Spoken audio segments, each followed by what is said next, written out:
Yulduzlar yaltıraganda. Yaqinqi yillardan buyon bizning bokschilarimiz hamma kishi ko'z tikadigan chempionlik supisiga pat-pat chiqib turadigan bo'ldi. Har qitim ular g'oliblarga qadam qo'ya oladigan supida turib bo'yniga medal esib, qo'llarida gullarni pulanglatib tomoshabinlarga ehtirom bildirganda, uylarda televizorga taqazzolik bilan qadilib o'ltirgan millionlagan kishi ularning g'oliblarga xos turqiga qarab ichidan so'yinib faxrlanish tuyg'usiga cho'madi. G'alaba mevasi har qachon shuncha tatliq. Bunda g'olibiyat shodligiga to'lgan minutlarda kimmi hayajonlanmasin, kimmi bu g'olib azamatlarga tabassum bilan qaramasin. Minglagan millionlagan xira yulduz orasida to'satdan vallida yaltiragan nurani yulduzni ko'rganda kimningmi ko'z chanoqlarida yosh unchullari lig'irlamasin. Doim boshqalarning natijalarini ko'rib murakkab hissiyot ichida televizor tizginikining knopkasini besib etadigan bir odam kaskin ham rahimsizlik bilan elishadigan boks sahnasida o'z qarindishining qo'lining reperi tarafidan yangdi deb egiz ko'tarilganligini ko'rganda o'ltirgan o'rnidan sakrab turib ketmay tura olamdi. G'alaba shodligining ta'mini tetishga to'limi tashna bo'lib ketgan bir yurak bundoq chog'da yerilib ketgudek hayajon bilan do'pildimay normal soqa olamdi. 1997 yili Abdushukur Mejit Jungo boks podshohi degan oltin kamarni beliga bog'laganda bu unutilmas shon sharafdan 7 yoshdan 70 yoshgacha jami odamning qalbi etib tugatkusiz hayajonga to'lgan edi. Shuningdan e'tiboran cho'ng tanarkat musobaqalarida faqat boshqalarning g'alaba xabarini anglashqila odatlanib ketgan quliqimizga o'zimizning boks cho'lponlarining g'alaba xabari uzilmay anglanib turadigan bo'ldi. 1999 yili 10-oyning oxiri O'zbekiston Jumhuriyatining poytaxti Toshkentda o'tkazilgan Osiyo boks lavha talish musobaqasida Abdurahmon Oblikimning chempion bo'lishi, orqadilla Qanot Islomning Beijing Olimpik tanarkat yig'inida mis medalga erishishi, har navbatlik mamlakatlik tanarkat yig'inida oltin medal oladigan azamatlarimizning orqa-orqadan maydonga chiqishi, bu yil kuzda Shandongning Jinan shahrida o'tkazilgan mamlakat bo'yicha 11-navbatlik tanarkat yig'inida Qanot bilan Muhammad Tursun Cho'ngning biroqli chempion bo'lishi Şinjan boks komandasidagi azamatlarning hammasini ko'zimizga qahramonlarda ko'rinadigan qilaverdi. Haqiqatan mu Şinjan boks komandasi qurilgan 1994-yildan bugungacha bo'lgan 15 yil mobaynida Jungo va chet ellardagi cho'ng kichik musobaqalarda qo'lga keltirgan oltin medal soni 55 ga yetib, Şinjanning tantarbiya sohasidagi kozir komanda bo'lib qoldi. Bir emas bir necha cho'lpon borliq kelgan munavvar komanda bo'lib qoldi. Xalq havas qiladigan, so'yinadigan, faxrlanadigan g'olib komanda bo'lib qoldi. Qisqasi Şinjan boks komandasi 15 yil ichida avtonom rayonimizdan xalq Jungoga yuzlangan kuchli komanda bo'lib qolmasdan, balki xalqaroga yuzlangan dongli komanda bo'lib qoldi. Mamlakat bo'yicha 11-navbatlik tanarkat yig'ini oxirlashganda o'tkazilgan muxbirlarni kutib olish yig'inida Xalqaro bokschilar birlashmasining muavin raisi, Jungo boks boshqarish markazining mudiri Chang Japing Şinjan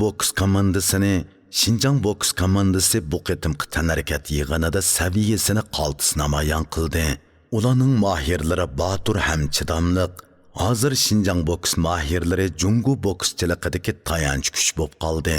Şinjan bokschiligi Jungo bokschiligining taraqqiyotiga zo'r tuhfa qo'shdi deb ta'rifladi.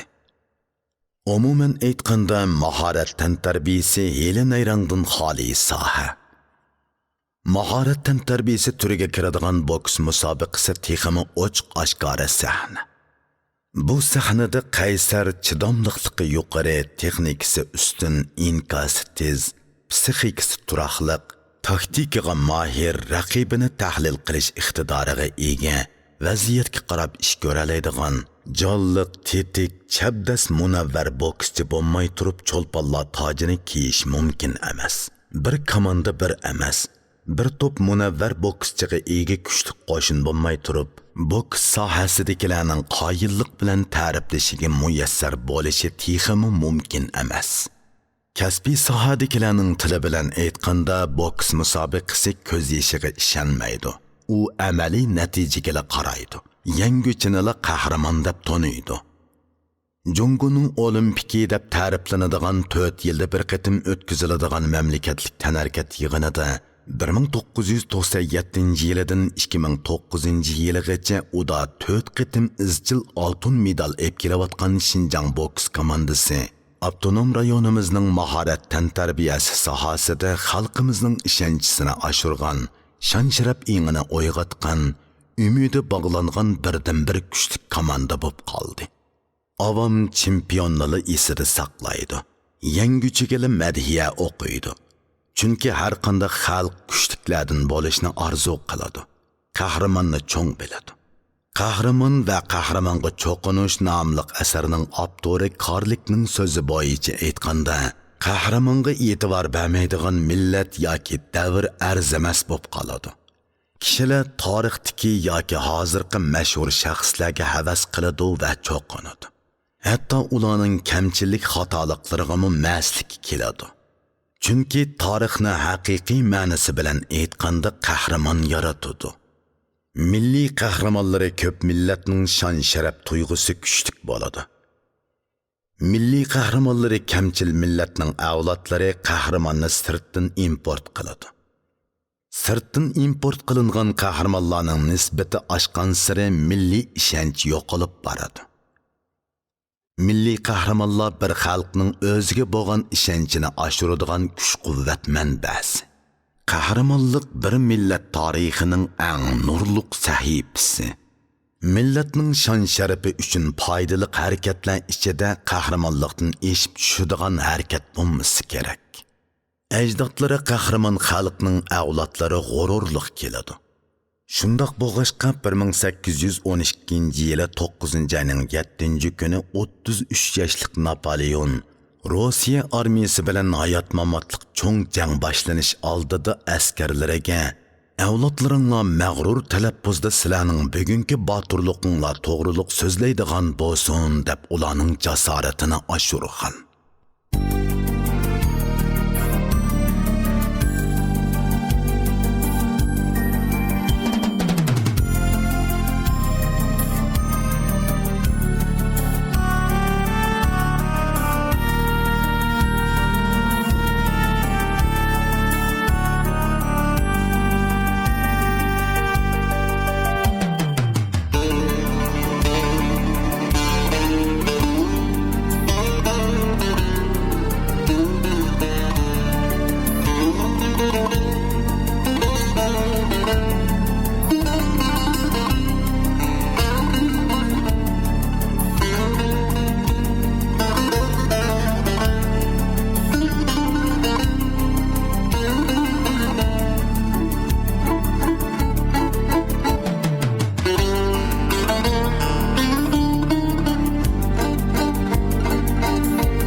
Qiziq yeri shuki, ko'p hollarda qahramon bo'libmi salobatli qahramon raqiblarining nazaridami havas qo'zg'aydi.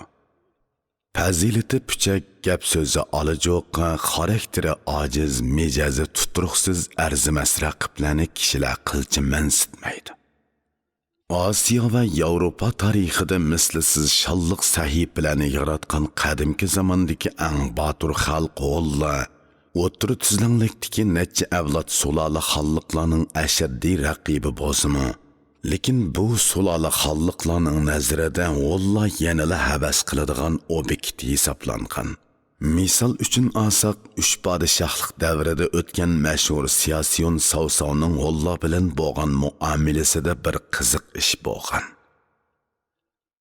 tarixiy kitoblarda tasvirlanishicha, Savsav kichigidilla ziyrak fursatga qarab o'zgarishga mahir ekan. Qoida tuzumlar bilan ancha kori yo'q, turmushda erkin ekan. Kitob o'qishga herisman, she'r nazm yozishga mahir, huquqdorlarni pisantiga olmaydigan odam ekan. U keyingi kunlarda raqiblarini bir-birlab yengib, vixonliqni qurib o'z oldiga jahon so'ragan. U mushu jarayonda o'zining kamolatga yetgan siyosiy harbiy iqtidorini namoyon qilgan. Shundoq kunlarning birida vixonliqiga qo'shni o'ltiradigan Janubiy Hollarning bir sarkardasi Savsavning huzuriga elchilikka keldi. O'zini jahonda bir sanaydigan Savsav bu chog'da o'zining toza qomatlik emasligini esiga ilib, nihoyatda jiddiylashib ketibdi. U yayloq boturlari hisoblanadigan Hollarning haybasi zo'r, qovul, kuchtungur keladiganligini bilgachga, odatdagi turqi bilan ularning oldida chukunam ko'rinib qolmaslik uchun egiz va salobatlik Divonbegi Suyyanni o'zining o'rnida taxtda o'ltirib, Hon sarkardasini qabul qilishga o'rinlashtiribdi. O'zi bo'lsa taxtning yanada Divonbegi sifatida turibdi. Hon sarkardasi kelib ko'rish tamom bo'lgandan keyin Savsavning Hon sarkardasini uzatqili chiqqan vaziri uningdan: "Janoblardan so'rab baqsam, bizning podshoh oliylarimiz haqida qanday ta'sirotda bo'ldi-lekin?" deb so'rabdi. Hon sarkardasi nihoyat tabiiyla, podshohinglar qaramoqqa jasur ko'rinsimi, ko'zlaridan irodasizlikki, farosatsizlik chiqib turadi ekan. Qo'lidan cho'ng ish kelmaydigandek qiladi. Ammo yenidagi Divonbegi odamga boshqacha ta'sirot beradi ekan. Uning ko'zlaridan qaysarlikki, qobillik chiqib turadi ekan. Shuning qo'lidan cho'ng ishlar keladi deb javob beribdi. Vazir bu gapni Savsavga aytib berganda, Savsav qilmishining aksicha ununbaganligidan, Allohga kuchli podshoh sifatida ta'sir bermaganligidan pushaymon qilib qattiq o'kinibdi. Kuchliklardan bo'lishni orzu qilish, bo'libmi raqibiga, raqobatchisiga kuchli ta'sirot berishga tirishish, almisoqdan beri barliq insonlarga o'rtaq xohish. Chunki kuchliklarning hammasi qahramon bo'lolmasimi, ammo ko'p hollarda qahramon kuchliklardan chiqadi. Qahramonlik haqiqatanmi yurakni larziga soladigan harakat. Bulbul changildab sayrashlari bilan so'yimlik bo'lsimi, ammo kishilarning nazarida alohida o'rni yo'q. Burkut yirtqich qush bo'lsimi, botur bo'g'ishqa kishilar uningdan hayiqib, uni hurmatlab, uningga havas bilan muomala qiladi. Bayroq va giriblariga uning shaklini tushiradi. Shunga milliy qahramon bir xalqning qalbida alohida o'ringa ega bo'ladi. Milliy qahramon millatning faxri. İnsaniyet jamiyatining taraqqiyoti qahramonlar borliqqa keladigan sahna so'rinlarni texmi kengaytdi va davr tusiga ega qildi. Hozirgi zamon jamiyatida qahramonlik qarashimi kuchli insoniylik tusiga ega bo'ldi. Bir xalqning qalbida qahramon otilish uchun jazman jang maydonlarida jon fidolik bilan jang qilish birdan bir shart bo'lmay qoldi. Albatta qahramon faqat urush o'tlari ichidala borliqqa keladi degala bo'lmaydi. Saddam Amerikaliklarga bosh quriladigan bomba etibmi Iroqliklarning qalbida qahramon hisoblanamidi. Odatdagi bir muxbir bo'lgan Zaid bo'lsa, Amerika prezidenti Bushga oyig'ini etish bilan Iroqliklarning qalbida milliy qahramonga aylanib ketdi. Biz Nozugumning tariximizdagi nomi o'chmas qahramon ekanligini bilamiz. O'ylab baqsaq, Nozugumning qahramonligi hargizmi qirchap maydonlarida ifodalangan emas, balki beshiga har qancha ig'ri kun kelsimi xalqini qul qilgan dushmanning xotini bo'lishni xohlamaganligi bilan ifodalangan. Mundaqcha aytganda, Nozugum qo'lida qilich tutib urush qahramoni bo'lgan qiz emas, balki ishdan beg'ini ching tutib iffat qahramoni bo'lgan qiz. Nozugumning qahramonligi qalbimizni qanchalik darajada larziga soladiganligi hammamizga ayon. Demak, qahramon o'xshash bo'lmagan so'rin va alohida sharoitda ifodalagan boturona harakatda ifodalanadi. Ana shundaq alohida minutlarda ifodalagan boturligi bilan ular avlodlar qalbida nomi mangu yodlanib turadigan azamatga aylanadi. Qahramonlik bir xil kishilik axloq fazilatki, hargizmi bir xil qilmish emas. Qahramonlik ideya, xushallik va baxtni o'z ichiga oladi. Qahramonlikning o'lchamlari har xil bo'ladi. Burchaklik töhbi cheksizdir. Haqqoniylik uchun iztirob chekish, haqiqat ching turish, o'z-o'ziga jang e'lon qilish, o'zidan halqish, go'zal g'oya uchun kurash qilishda boshqalardan orqada qolmaslik qatorliqlar. Mushundoq odamlar qahramon bo'lmasa, kim qahramon sanalishi kerak? 19-asrning oxiri Yevropada olimpik tanarkat yig'inining borliqqa kelishi, milliy qahramonlarni do'stona so'rinlardimi borliqqa keladigan imkoniyatga ega qildi. Raqobat kaskin bo'ladigan tantarbiya musobaqa maydonlari kishilar xushallik va taqazzolik bilan tomosha ko'radigan, shundaqla yangi qahramonlar borliqqa keladigan sahna bo'lib qoldi. Bizning boks cho'lponlarimiz yangi tarixiy sharoitdagi yangicha milliy qahramonlardir. Biz ulardan o'xshashla faxrlanamiz, ularni qadrlaymiz. Biz ularga madhiyaga to'lgan so'zimiz bilan, hurmatga to'lgan ko'zimiz bilan, tabassum yig'ib turgan yuzimiz bilan olqish yog'diramiz. Shubhisizki, qahramonni qadrlash bir turlik axloq. Albatta, boks sahnasidagi har qanday bir qahramonning muvaffaqiyati va shon-sharafining kaynida jafo mushaqqatlik bir jarayon bo'ladi.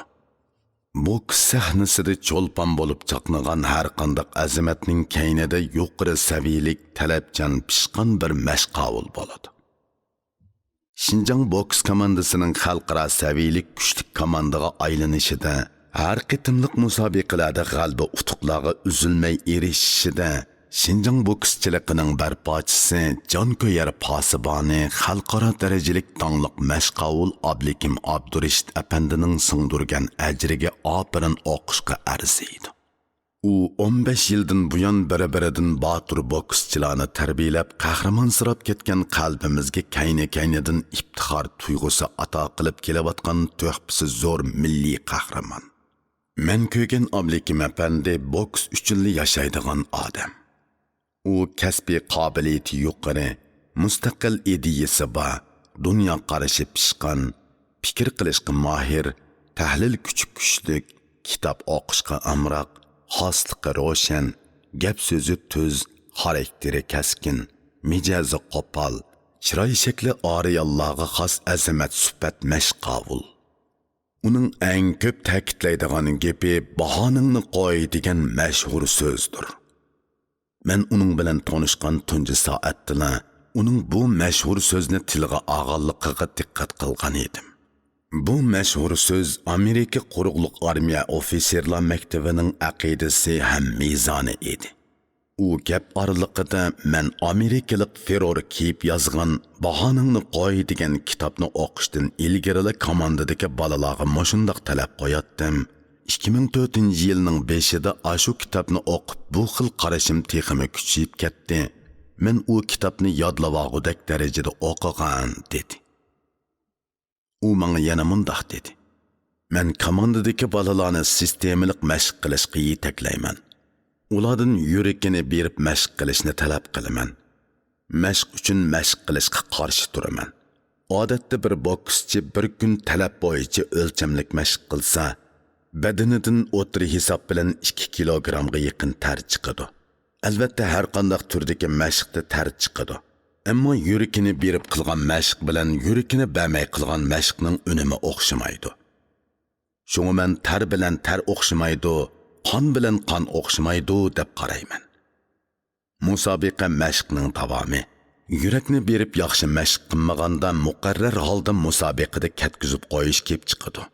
Natija ko'ngildagidek bo'lmaganda har qanday uni buni deb bahona ko'rsatishga urinsa, bahonangni qo'y deb ulanib bahona ko'rsatishga yo'l qo'ymayman.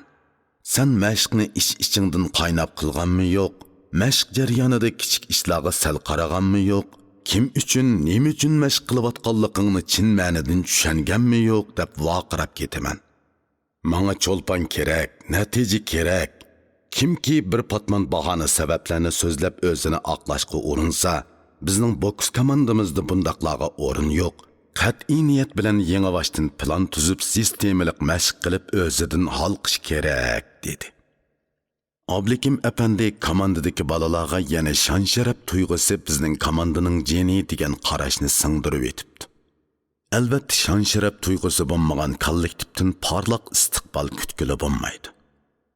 Boks komandasining mashq zaliga kirgan kishining ko'ziga oldi bilan tamg'a cho'ng qilib yozilgan vatanning shon-sharafi hammadan a'lo degan shuar cheliqadi. Vatanning, millatning shon-sharafini boshqa kishilar emas, dal shon-sharaf tuyg'usi kuchli kishilar ro'yobga chiqaradi. Shon-sharaf eng tovan kishilarning g'oyasi namrat, irodasi ojiz, qurbon berish ruhi sus keladi. Oblikim apandi sharaf tuyg'usi kuchli odamning xizmat qizg'inligiga gap ketmaydi.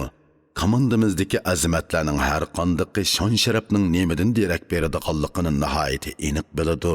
Shunga xizmat, turmush, aloqa qatorliq har qanday ishda natija qozonishga, o'zini qadrlashga hargiz sal qaramaydi dedi. Kasb ahli bo'lmagan kishilar odatda boks cho'lpini bo'lish uchun zangoqlari yanjilib, burullari makchiyib, yuz ko'zlari yerilib katsima arziydi deb qaraydi. Men shunda qaraydim.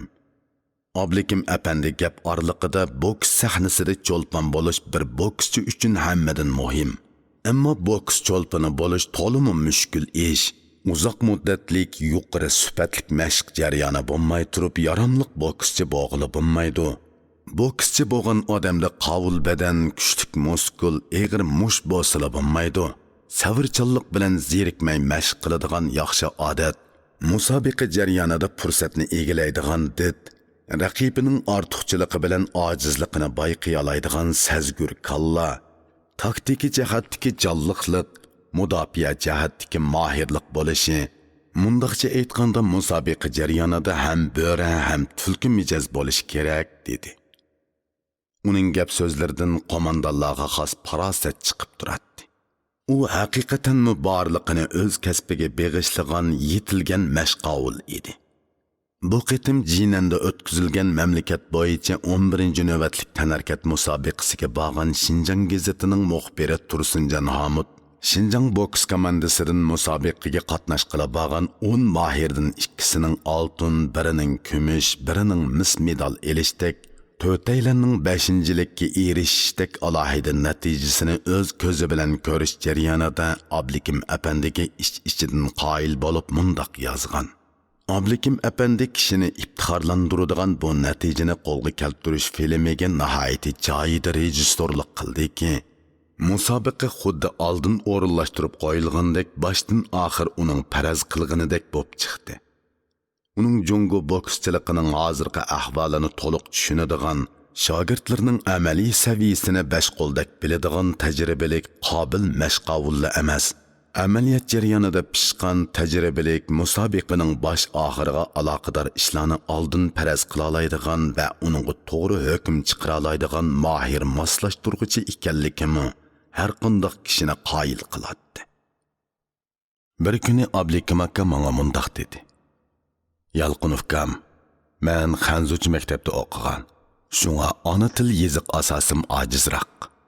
Yaqindan buyon ona tilimga bo'lgan amroqliqim kun sari kuchayib, so'zlashni, o'qishni tirishib o'rganyapman. Biz boks komandasiga yangi bino soldik. Shu yangi binodan Raurus bir uyni ajratib maxsus kitob o'qiydigan joy qilmoqchi. Sen obzorchi bo'lgandan bizga ona tilimizda nashr qilingan yaxshi kitoblardan 5-10 mingni tanlab bergin. Komandamizda 40 tak odam bor. Ularni kitob o'qishga odatlantirmasam bo'lmaydi.